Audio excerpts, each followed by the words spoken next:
In this lesson, we're going to go over a strategy that we can use to reduce the electric fields that we're being exposed to from all the power cables that we have usually strewn around our workspace.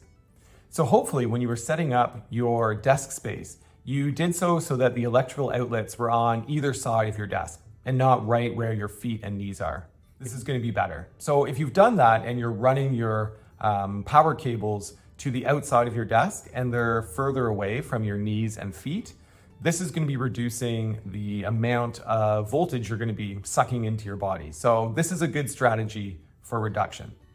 That's sort of step one of reduction, because they emanate out 6 to 8 feet. So even if you're running them away from your desk, you're still going to be exposed to them.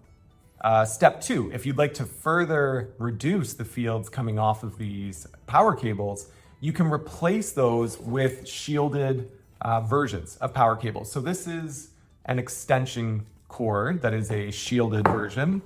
Here's a power strip that is shielded as well. And you can also buy power cables for shielding your monitor, for example, that you're plugging in. So by replacing them with these shielded options, these shielded ones limit electric fields by wrapping the wires in like a foil, and then that in combination with them being grounded allows them to not be emitting any of the electric fields that normal power cords are usually emanating out 6 to 8 feet all the time.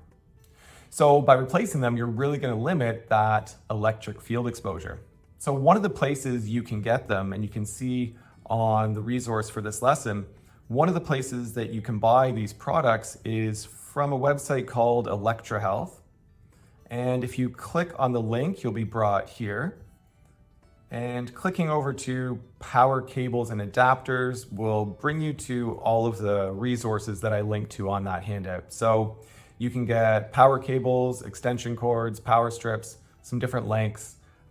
These are going to be a really great way to lessen that electric field exposure of your workspace.